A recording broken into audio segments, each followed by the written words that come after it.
Hello, नमस्कार, जय हिंद। आप सभी का एक बार पुनः बहुत-बहुत स्वागत है एग्जाम टॉप के इस ऑफिशियल यूट्यूब चैनल पर। दोस्तों, आरओ एआरओ री एग्जाम के लिए सामान्य हिंदी का फुल मॉक टेस्ट नंबर 3 होगा। तो आज की इस वीडियो में आज हम 60 प्रश्नों को कवर करेंगे। आप सभी मित्र कॉपी पेन लेकर बैठे और ये चेक करें कि आप इन 60 प्रश्नों में से कितने प्रश्नों को सही कर पा रहे हैं। चलिए आज के पहले प्रश्न की तरफ बढ़ेंगे। पहला प्रश्न आपके सामने है। प्रश्न है कि निम्नलिखित में कौन एक आंख का पर्यायवाची नहीं है। ठीक है, यहाँ पर आपसे क्या पूछा गया है कि निम्न में से कौन एक आंख का पर्यायवाची नहीं है। तो आप इसका सही विकल्प याद रखेंगे, ऑप्शन नंबर बी हो जाएगा अम्ब। ठीक है, आंख के पर्यायवाचक तो देखिए दृग होता है, एक चख और एक अम्बम। तो ये तीनों आंख के पर्यायवाची होते हैं। जो अम्ब नाम का जो व्यक्ति ऑप्शन नंबर बी में दिया गया है, ये आपके आम का पर्यायवाची होगा। ठीक है, ये आम का पर्यायवाची होगा, तो विकल्प नंबर बी। अगला प्रश्न है, बगीचा का पर्यायवाची है। याद रखेंगे, इसका सही विकल्प होगा ऑप्शन नंबर डी। जो 3 विकल्प दिए गए जैसे आराम बगीचा का पर्यायवाची, निकुंज बगीचा का पर्यायवाची, उपवन बगीचा का पर्यायवाची, विकल्प नंबर डी। अगला प्रश्न है, अव्यागत शब्द किसका पर्यायवाची है। अतिथि, आदरणीय, आदित्य या कुबेर। सही विकल्प होगा ऑप्शन नंबर ए, अतिथि का। ठीक है, जो अव्यागत शब्द है ये अतिथि का पर्यायवाची होगा, तो विकल्प नंबर ए। अगला प्रश्न है, निम्नलिखित पर्यायवाची वर्ग में एक शुद्ध है, उसे आपको टिक करना है। बताइए विकल्प कौन सा शुद्ध है। पहला रसाल, पेंडी, मधुवानी। इसी प्रकार ऑप्शन बी, सी और डी, 3 और विकल्प दिए गए। सही विकल्प होगा ऑप्शन नंबर बी। ठीक है, ये देखिए यहाँ पर दिया गया खदोत, पटवीजना और प्रभा कीट। ये जो तीनों के तीनों जो विकल्प दिए गए ये आपके जुगनू के पर्यायवाची हैं। ठीक है, ये तीनों के तीनों आपके जुगनू के पर्यायवाची हैं, तो विकल्प नंबर बी। अगला प्रश्न है, निम्न में से कौन सा कमल का पर्यायवाची है। विकल्प आपके सामने है, कमल का पर्यायवाची है।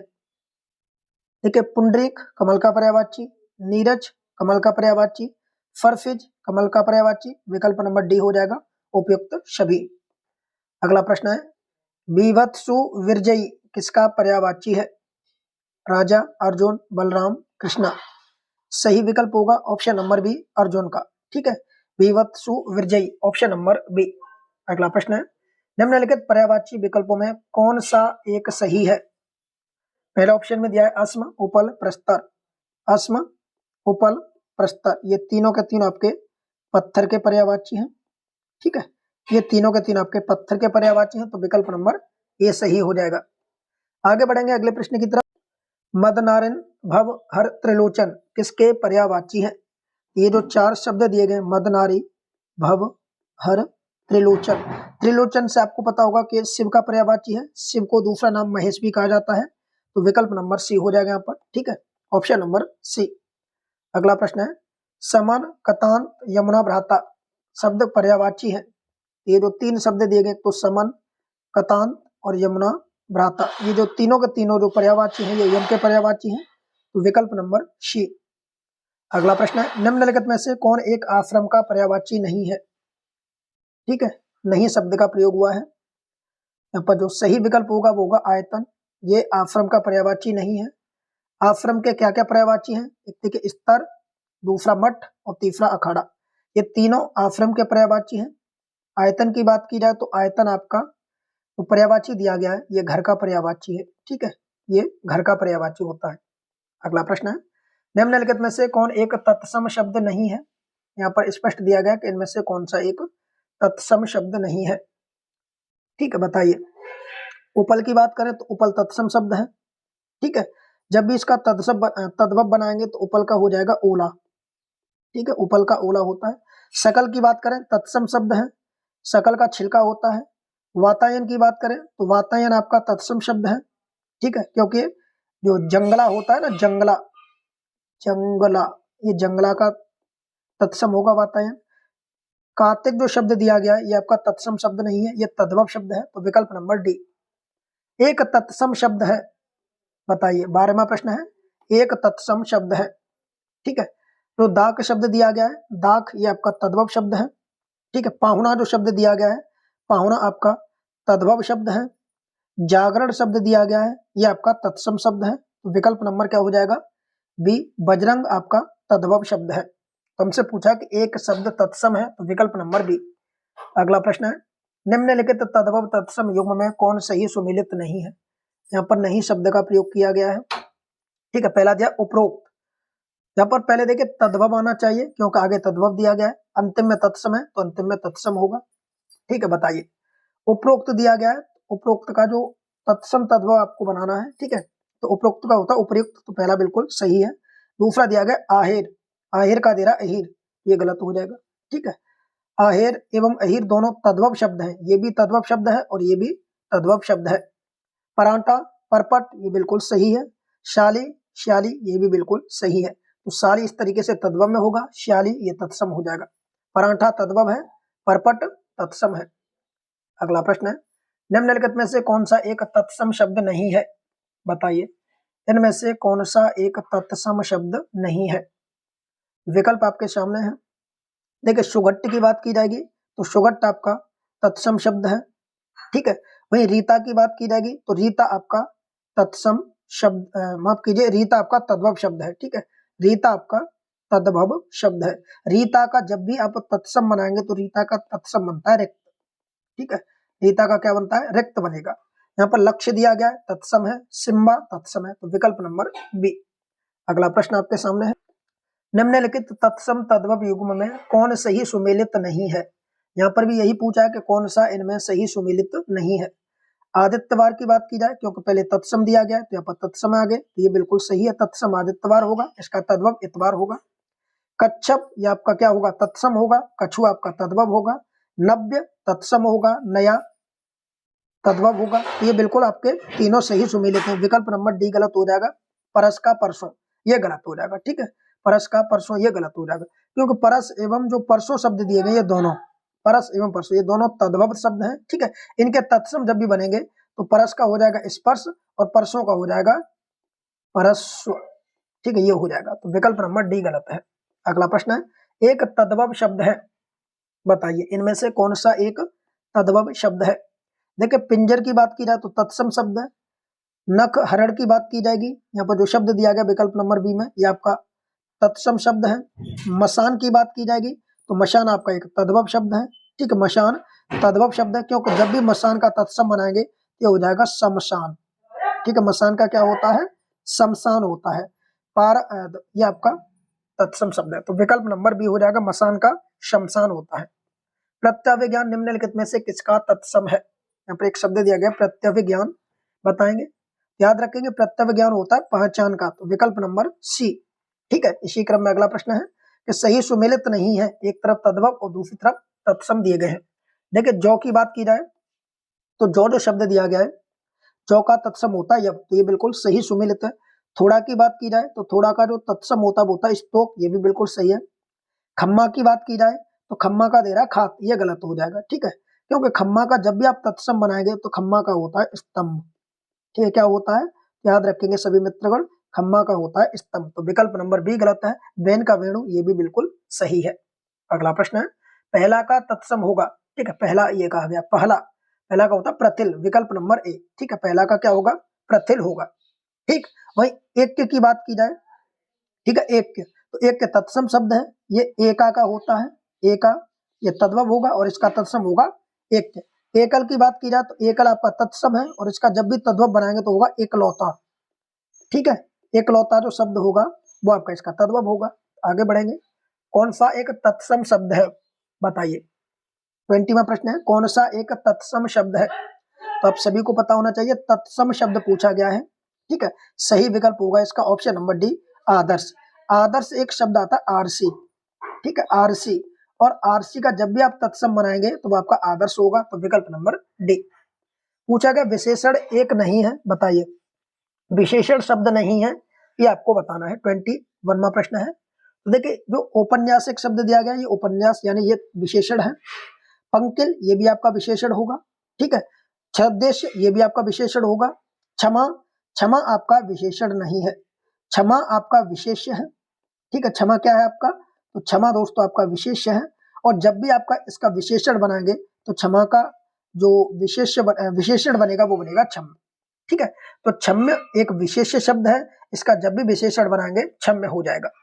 अगले प्रश्न की तरफ बढ़ेंगे। प्रश्न पूछा है कि एक गणनावाचक विशेषण है, ठीक है, गणनावाचक विशेषण बताना है। तो 30 चारपाई, तो चारपाई कितनी है 30, हमने क्या की इनकी काउंटिंग कर दी कि चारपाई कितनी है 30 चारपाई है। तो विकल्प नंबर क्या हो जाएगा, विकल्प नंबर ए हो जाएगा कि चारपाई कितनी है 30, यही हमारा गणनावाचक विशेषण होगा। तो विकल्प नंबर ए हो जाएगा। ठीक है, चलिए आगे बढ़ते हैं अगले प्रश्न की तरफ। अगला प्रश्न आपके सामने है, देखिए किस प्रकार का प्रश्न है। निम्नलिखित में विशेषण विशेष युग्म में कौन सा एक सही सुमेलित नहीं है।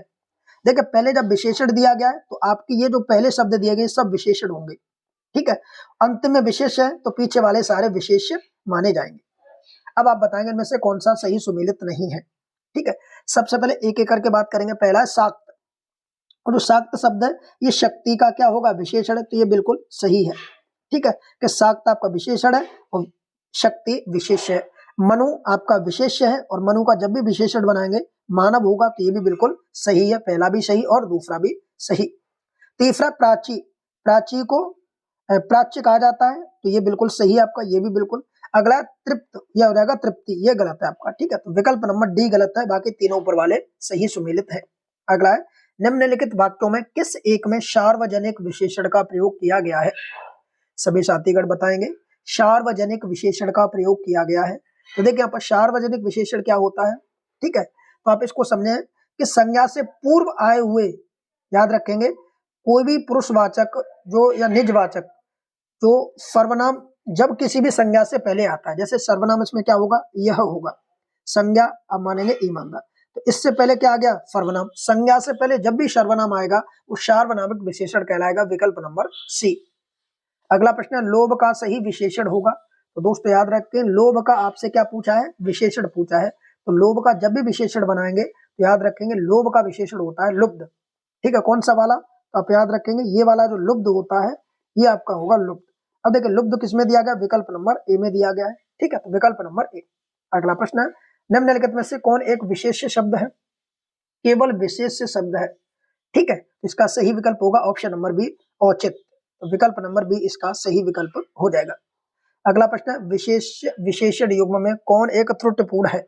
अब सबसे पहले विशेष्य होगा, अंतिम में विशेषण होगा।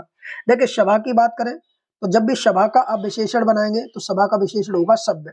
ठीक है, सभा का होगा सभ्य, तो ये बिल्कुल आपका सही है। दूसरा मूल का होगा मौलिक, ये भी आपका बिल्कुल क्या दिया गया है, सही दिया गया है। हमें त्रुटिपूर्ण वाला बताना है, गलत वाला। ठीक है, तीसरा दिया चर्चा, और चर्चा का यहाँ दे रहा है चक्रित, ये गलत हो जाएगा। चर्चा का जब भी आप विशेषण बनाएंगे ये गलत है आपका। चर्चा का जब भी विशेषण बनाएंगे वो होगा, चर्चा की होती है चर्चित। ठीक है, चर्चा का क्या होगा, चर्चित होगा। ग्रास का ग्रस्त, ये भी बिल्कुल सही है, तो विकल्प नंबर सी। आगे बढ़ेंगे अगले प्रश्न की तरफ। निम्नलिखित में विशेष विशेषण की दृष्टि से एक जो वाक्य है वो अशुद्ध है, बताइए कौन सा वाला विकल्प आपका अशुद्ध दिया गया है। ठीक है, जैसे पहले आपको देखिए विशेष्य दिया गया है और अंतिम में विशेषण, तो पहले जो दिए गए सारे विशेष हैं। जैसे अनीत, अनीत का जब भी आप विशेषण बनाओगे तब इसका विशेषण बनेगा अनैतिक, ये बिल्कुल सही दिया गया है। दूसरा दूषण, दूषण का जब भी आप विशेषण बनाएंगे दूषित होगा, ये भी बिल्कुल सही है। दाह, दाह का जब भी विशेषण बनाएंगे दग्ध होगा, ये भी बिल्कुल सही है। चौथा है धैर्य, धैर्य का जब भी आप विशेषण बनाएंगे दृष्टता दे रहा है, ये गलत हो जाएगा। ठीक है, ये गलत हो जाएगा। ठीक है, तो याद रखेंगे देखिए धैर्य एवं दृष्टता दोनों ही विशेष शब्द है, इनका जो विशेषण बनेगा वो होगा धीर। धैर्य का क्या होता है, धैर्य का होता है धीर, तो विकल्प नंबर डी गलत है। अगला है, निषिद्ध शब्द किसका विशेषण है। ठीक है, निषिद्ध जो शब्द दिया गया है ये पूछा गया किसका विशेषण है। तो दोस्त याद रखेंगे निषिद्ध शब्द जो विशेषण दिया गया वो निषेध का होगा, विकल्प नंबर बी।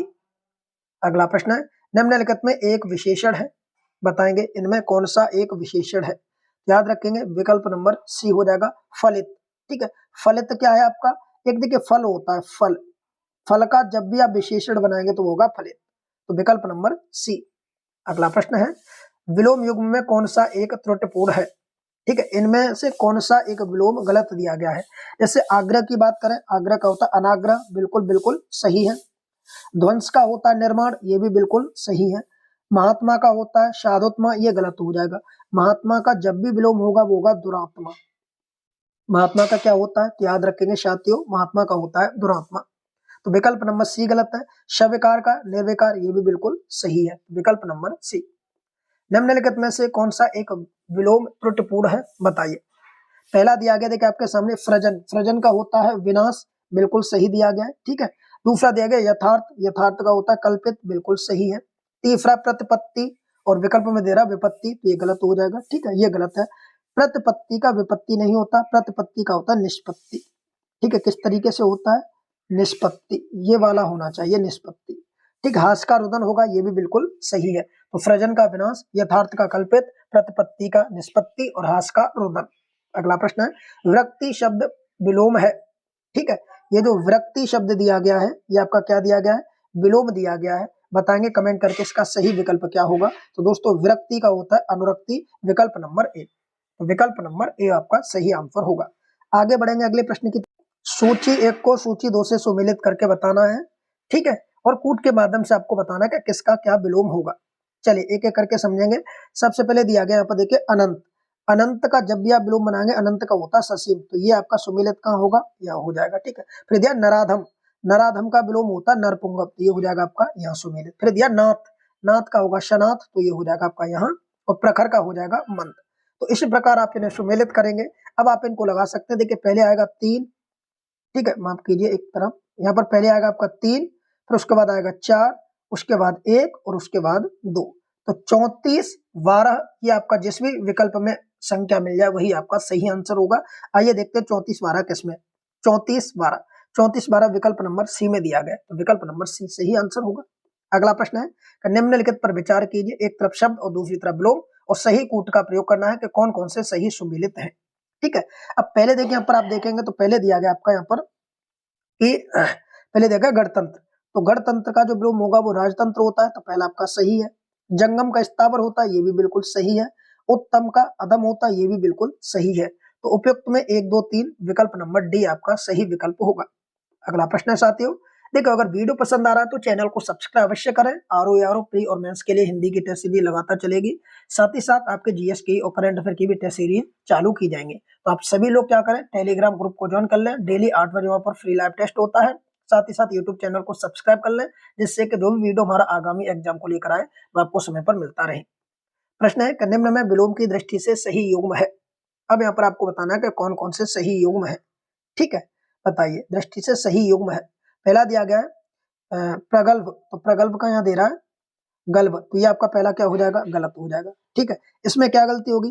प्रगल्भ का जब भी विलोम बनाएंगे तो प्रगल्भ का विलोम होता है अप्रगल्भ, ये होगा अप्रगल्भ, ठीक है, प्रगल्भ का।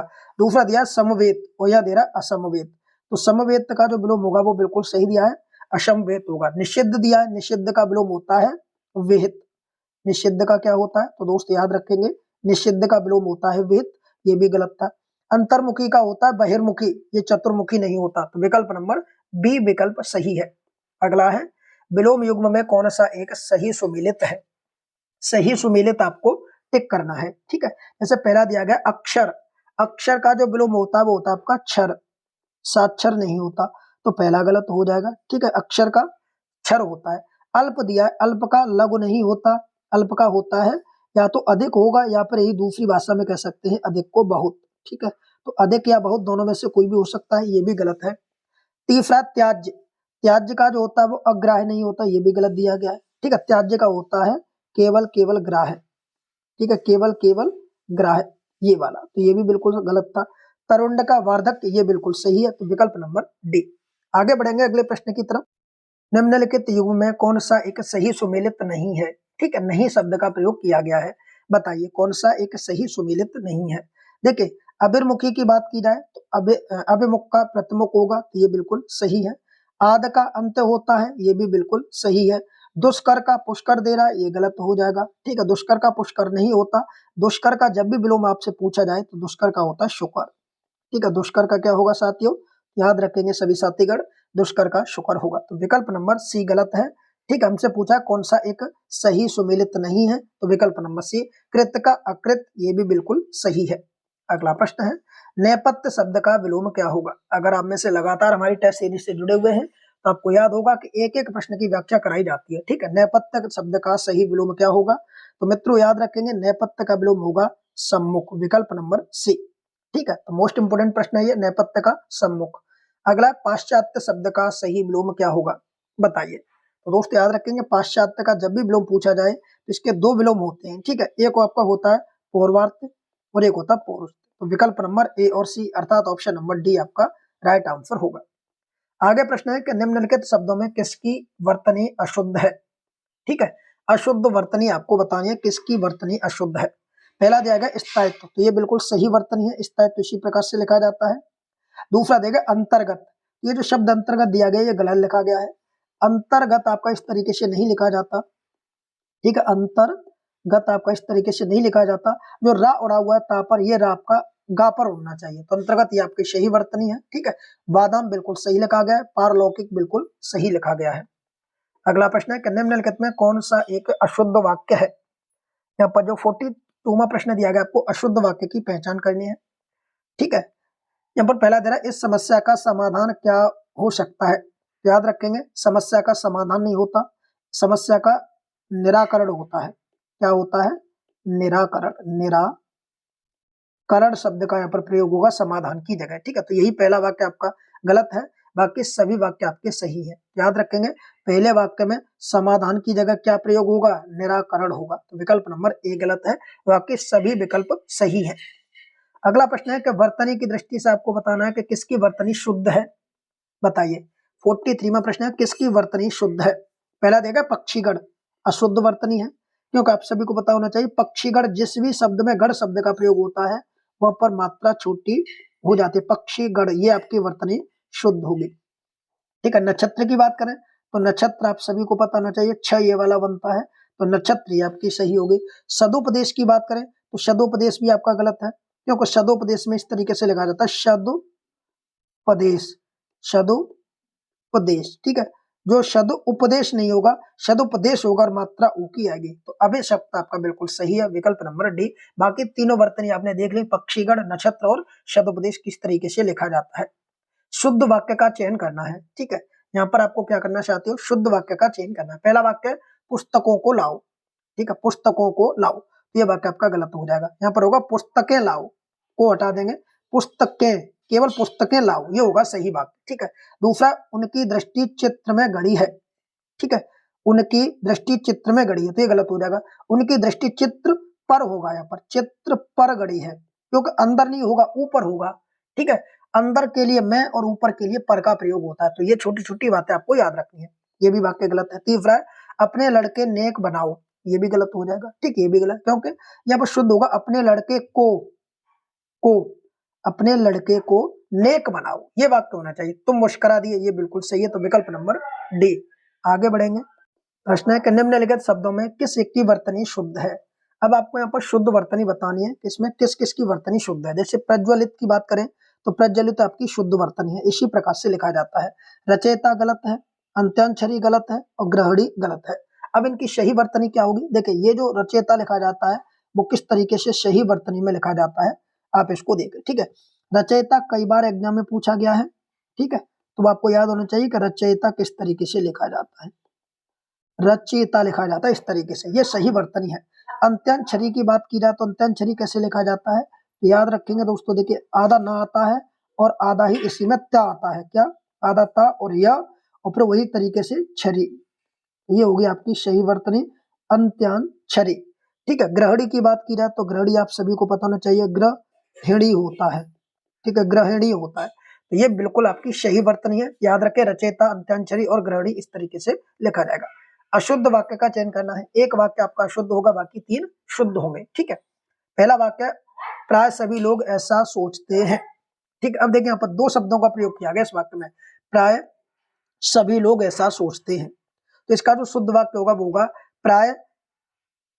प्राय ऐसा सोचते हैं, यानी सभी लोग जो शब्द दिया गया है, ठीक है, ये आपको यहाँ से हटाना होगा। तो प्राय ऐसा सोचते हैं ये होना चाहिए, या प्राय सभी ऐसा सोचते हैं, लोग शब्द हटाना चाहिए। इस प्रकार इसका सही वाक्य होगा प्राय ऐसा सोचते हैं, ठीक है। मेरा आपका घनिष्ठ संबंध है, घोर नहीं होता घनिष्ठ होता, तो बिल्कुल वाक्य ये भी सही है, पहला गलत है, ठीक है। इस वस्तु का मूल्य आंका नहीं जा सकता, मूल्य आंका जाता है, गिना नहीं जाता, तो ये भी बिल्कुल सही है। युद्ध हो रहा है, तो बिल्कुल ये भी सही है, तो विकल्प नंबर ए। अगला प्रश्न है निम्नलिखित वाक्य में कौन एक अशुद्ध है। अशुद्ध वाक्य की पहचान आपको करनी है, ठीक है। पहला दे रहा है कि शीला को परीक्षा में सम्मिलित होने की इच्छा नहीं है। अब याद रखेंगे दोस्तों, यहाँ पर कह रहा है कि शीला को परीक्षा में सम्मिलित होने की इच्छा नहीं है। ठीक है, ये वाक्य आपसे पूछा गया है तो ये वाक्य आपका गलत हो जाएगा। अब इसका शुद्ध रूप क्या होगा? शुद्ध रूप होगा, देखिए, शीला को नहीं, शीला की परीक्षा में, शीला की परीक्षा में सम्मिलित होने की इच्छा नहीं है। यानी शीला की इच्छा नहीं है किसमें? परीक्षा में सम्मिलित होने की। शीला को परीक्षा में नहीं होगा। इसका सही विकल्प होगा ऑप्शन नंबर ए। गलत दिया गया, को की जगह की होना चाहिए। ठीक है, बाकी आपके सभी विकल्प सही है। अगला प्रश्न अशुद्ध वर्तनी है, बताइए। आनुषांगिक, आभ्यंतरिक, आध्यात्मिक या अधीन अशुद्ध वर्तनी आपको टिक करनी है। तो देखिए, आनुषांगिक बिल्कुल सही लिखा गया है, इसी प्रकार से लिखा जाता है आनुषंगिक। आनुषंगिक नहीं होता, आनुषंगिक होता है, ये बिल्कुल सही लिखा गया है। दूसरा आभ्यंतरिक, ये जो विकल्प दिया गया आभ्यंतरिक, ये गलत है। आभ्यंतरिक का होता है आभ्यंतरिक शुद्ध वर्तनी में, आभ्यंतरिक, अ की जगह आ होता है। ठीक है, इस तरीके से आप देखेंगे तो ये आपकी शुद्ध वर्तनी है। आभ्यंतरिक ये बिल्कुल शुद्ध वर्तनी है। आध्यात्मिक, आध्यात्मिक आपकी शुद्ध वर्तनी है। अधीन ये भी आपकी शुद्ध वर्तनी है। अगला है कौन एक शुद्ध है, बताइए। कौन एक शुद्ध है? गीता सब हिंदू मानते हैं। देखिए, गीता सब हिंदू मानते हैं, कोई वाक्य शुद्ध नहीं है, ये गलत है, क्योंकि इसका शुद्ध रूप होना चाहिए गीता को। ठीक है, गीता को सब हिंदू मानते हैं, तो ये शुद्ध हो जाता है। ठीक है, तो ये गलती इसमें थी। लड़का मिठाई लेकर भागता हुआ घर आया, भागता हुआ घर नहीं आता। ठीक है, वापस दौड़ता हुआ घर आएगा, दौड़ता हुआ। ठीक है, तो ये भी वाक्य आपका गलत है। आपका भवदीप, ये आपका भवदीप जो विकल्प नंबर सी दे रहा है, ये आपका क्या हो जाएगा? तो आप याद रखेंगे जो यहाँ पर विकल्प नंबर सी में बोला गया आपका भवदीप, ये भी विकल्प आपका गलत हो जाएगा। ठीक है, ये भी विकल्प आपका गलत हो जाएगा। आपका भवदीप, ये जो शब्द दिया गया भवदीय, ये गलत है। ठीक है, आगे इसका शुद्ध होगा आपका या भवदीय, एक ही वाक्य का प्रयोग कर सकते हैं, तो विकल्प नंबर डी। अगला प्रश्न है अशुद्ध वर्तनी वाला शब्द है, बताइए कौन सी अशुद्ध वर्तनी है। मोस्ट इंपोर्टेंट प्रश्न है अशुद्ध वर्तनी वाला शब्द। देखिए, पहला दिया गया स्वावलंबन, तो स्वावलंबन जो लिखा गया ये आपका शुद्ध वर्तनी है। ठीक है, पैतृक जो दिया गया है, हमें पूछा अशुद्ध वर्तनी, अशुद्ध अर्थात गलत वर्तनी बतानी है। ठीक है, पैतृक आपका सही वर्तनी है। ठीक है, आगे होता ना दृग, दृग आपकी सही वर्तनी है, तो संवाद आपका गलत है। ठीक है, संवाद गलत है। संवाद कैसे लिखा जाता है? तो याद रखेंगे शुद्ध वर्तनी की बात करें तो संवाद में ये शुद्ध वर्तनी होती है, ना कि ऊपर वाले। विकल्प नंबर डी। अगला प्रश्न है गीत रूपक शब्द हेतु प्रयोग वाक्यांश बताना है। ठीक है, गीत रूपक याद रखेंगे वह नाटक जिसमें गीत अधिक हो उसे गीत रूपक कहते हैं। विकल्प नंबर ए। अगला प्रश्न है कलभ शब्द प्रयुक्त होता है। ठीक है, ये जो शब्द दिया गया कलभ, ये किसके लिए प्रयुक्त होता है? दोस्त याद रखेंगे कलभ प्रयुक्त होता है हाथी के बच्चे के लिए। विकल्प नंबर ए। अगला प्रश्न है नाट्य लघु शब्द किसके लिए प्रयुक्त होता है, बताइए। नाट्य लघु, दोस्त याद रखेंगे नाट्य लघु जो प्रयुक्त होता है जो बहुत छोटा नहीं है, उसे नाट्य लघु कहा जाता है। अगला नदी से सींचा जाने वाला प्रदेश, उसे क्या कहते हैं? तो दोस्त याद रखेंगे उसे कहते हैं नदी मातृक। ऑप्शन नंबर बी नदी मातृक, तो विकल्प नंबर बी। अगला प्रश्न है खलवाट किसके लिए प्रयोग किया जाता है? तो दोस्त याद रखेंगे जिसके सर पर बाल न हो उसे खलवाट कहा जाता है। विकल्प नंबर सी। ठीक है, ये सारे फैक्ट आपको याद रखने हैं। अनेक शब्दों के एक शब्द। जो दूसरों का फ्री सौभाग्य देखकर दुखी होता है उसके लिए एक वाक्य आपको चुनना है, विकल्प आपको चुनना है, तो विकल्प नंबर ए हो जाएगा पर फ्री कातर। विकल्प नंबर ए। अगला प्रश्न है जिसकी कामना पूर्ण हो चुकी हो उसके लिए एक शब्द क्या होगा? तो दोस्त याद रखेंगे जिसकी कामना पूर्ण हो चुकी है उसे कहते हैं आप्त काम। विकल्प नंबर सी। ठीक है, अगला प्रश्न है आत्मविमत शब्द के लिए उपयुक्त वाक्य का चयन कीजिए। आत्मविमत याद रखेंगे आत्मविमत के लिए पहला विकल्प आपका सही होगा, अपने मत को मानने वाला आत्मविमत कहलाता है। जिस रास्ते पर जाना कठिन हो, याद रखेंगे जिस रास्ते पर जाना कठिन हो उसे दुर्गम कहा जाता है। विकल्प नंबर सी। अगला भूत वर्तमान तथा भविष्य तीनों कालों का जानने वाला उसे क्या कहा जाता है? तो दोस्तों याद रखेंगे तीनों कालों को जानने वाले को त्रिकालज्ञ कहा जाता है। विकल्प नंबर बी। तो ये तो थे दोस्तों 60 प्रश्न हिंदी के, जैसा कि आयोग अपने एग्जाम में पूछता है। आप कमेंट करके बताएंगे कि आपने 60 में से कितने प्रश्नों को सही किया है। टेलीग्राम ग्रुप अवश्य ज्वाइन करें जिससे कि लाइव टेस्ट में आपको पार्टिसिपेट करने का मौका मिले। फ्री क्विज कराई जाती है टेलीग्राम पर, तो आप सभी लोग उसमें जरूर ज्यादा से ज्यादा भाग लें। चैनल को सब्सक्राइब कर लें, वीडियो को शेयर कर दें। वीडियो कैसा लगा कमेंट करके जरूर बताएं। थैंक यू, जय हिंद।